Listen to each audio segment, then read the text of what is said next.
Hey, what's up, guys? So, I want to do a case study for you today on a deal that I did. And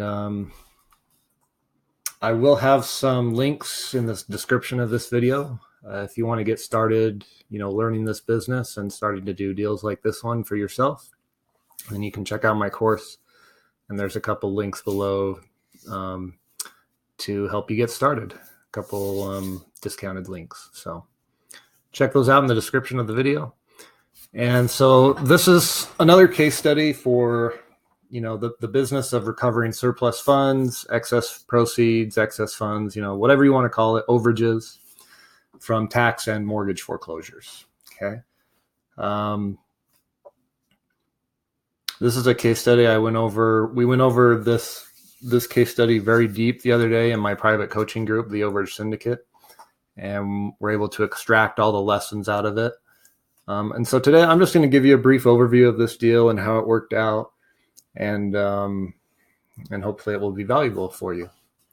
So this deal was really interesting in the fact that the homeowners knew about the overage, and what had happened. The situation was the home went to foreclosure due to a divorce. So a tough situation. But I got in contact with the wife, and she told me, yeah, we know about this, and I have my own attorney that handled my divorce, and I think I'll let them handle it. I was like, great, that's cool. Is it cool if I follow up with you in a few weeks? And she's like, sure, that's fine, not a problem. And so that's the big takeaway from this deal. Okay. Follow up.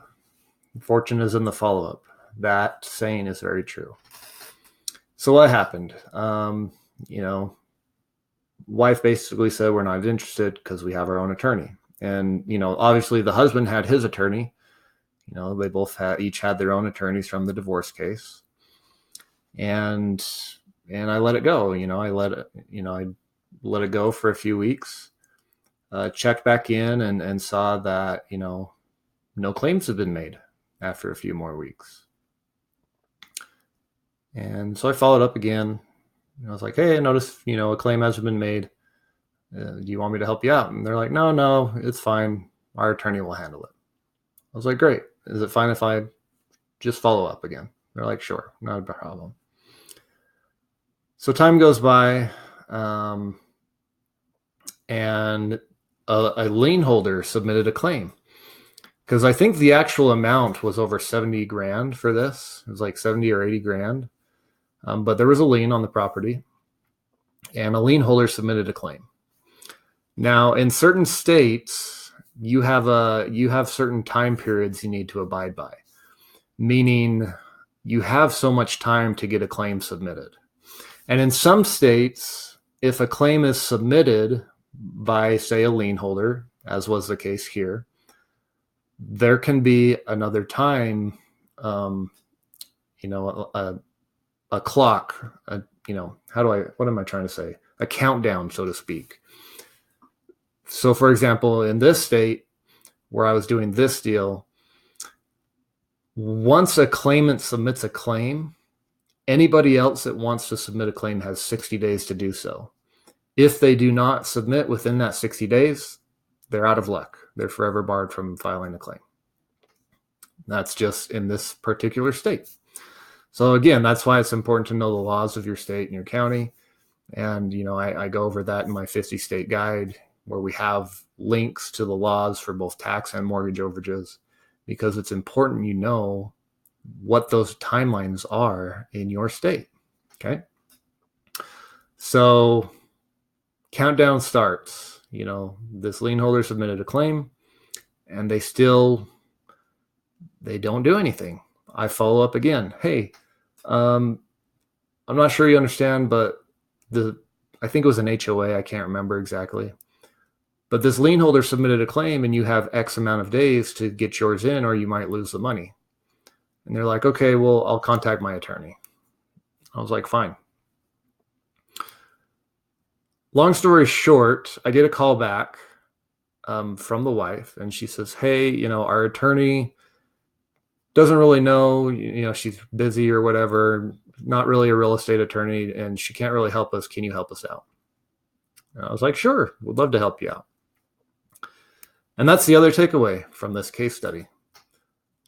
Not all attorneys are created equal. And just because somebody has an attorney, maybe they have a family attorney, doesn't mean that attorney knows what to do when it comes to surplus funds or overages. Most attorneys have never heard of surplus funds or overages. And that's been my experience. In fact, one of the most difficult parts about this business is finding an attorney that actually has experience in overages and surplus funds and gathering those funds and submitting cases for them. They're few and far between. That's been my experience.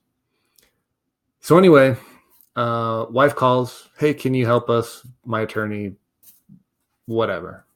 She said she was busy. I think the attorney just didn't know what to do because she's a divorce attorney. She doesn't handle real estate matters, which makes sense.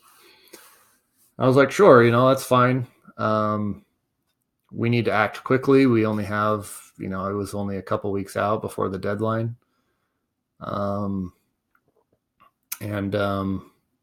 She was a business lady, very smart business lady. So she was a tough negotiator. I didn't really get, 30% on this deal. I think we settled at like 15. But at the same time, because the deadline was coming close, that could also work in my favor because like, okay, cool. I'm not going to have to wait so long like I usually have to. We may have this done in 2 months or less. So I was like, that's fine. I'll take less because I'm going to get my money quicker. So we ended up at like 15%. And I told her, I was like, listen, you need to get your ex-husband on board too, so we can get the full amount. If you can do that, then 15% is fine. So I can get 15% of the total overage and we don't get stuck with just recovering half. Okay. And she's like, cool, I can do that. So, sent her over the paperwork. She got the ex-husband on board. He signed up. She signed up. I submitted everything. And, a couple months down the road, may have been 3 months, I can't remember, but we got a check. You can see here a copy of the receipt came in my name for the full amount, which was $66,000. I then paid them their portion and I kept my portion, which was $10,000. That was my net profit. And it worked out great. And she was actually super cool. And we filmed a testimonial or she filmed a testimonial video for me and left a great review on my website. So it worked out really good. It was a win-win, right? They got their money, I got my money, got a great testimonial, win-win situation for everyone. That's why I love this business, is you can help people create win-wins and everyone's happy. So that was this deal, this case study. It was a great case, pretty straightforward. Obviously, there was a lien holder, but even then, after the lien holder got paid, there was $66,000 left over, and that's cool. I'll go after those all day. I don't care if there's a lien holder as long as there's going to be money left over. So key takeaways again, not all attorneys are created equal. Just because somebody tells you they have an attorney doesn't mean that attorney knows how to do it or knows what they're doing when it comes to overages. So takeaway number 2, follow up. Follow up. I think, I'm sure there are other people talking to her, but because I had followed up with her, I wasn't pushy or trying to, convince her. I was just trying to be helpful and follow up and say, hey, let her know the info about the case without telling her, too much. But she knew very well about the money. And so I just followed up, see where I could help. And because I did that, who was the first person she called when she needed help? Me. She didn't call my competitors. She called me. And she didn't try to force her divorce attorney to do it. She was just like, obviously, she saw the writing on the wall and knew that her divorce attorney, this was probably outside of her scope of work. So I was the first at the top of her mind. And I think the follow-up was the key to that. Is because I followed up, I developed that relationship. And that's how I think I was able to lock in this deal and get it done, is the follow-up. So that's the second takeaway.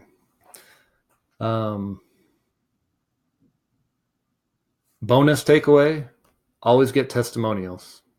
Always get testimonials or reviews from your clients after you successfully help them. Gather testimonials and get them to review you, because that helps you establish credibility down the road. Okay. So that's another takeaway from this that you can learn from. So that's it for this case study. Hopefully that was valuable and helpful for you guys. If you are wanting to get started and want to start doing these types of deals for yourself, then you can check out my website, overagesyndicate.com. Or if you're ready to get started today, want to start learning and implementing, click on the links below and you'll save a few bucks, and you can get started learning this process, and you can get started helping people and recovering overages and surplus funds for them, and making good net profits like this one. I mean, if you did one of these a month, that's a great additional income, or maybe that will replace your current job income. I don't know. I just know that this business has great potential, and it has helped me greatly in my life, changed my situation. Many of you know that I used to work in a prison as a corrections officer. I worked 12-hour graveyard shifts for $16 an hour. Now I don't do that anymore. Now I work from home, kind of work when I want.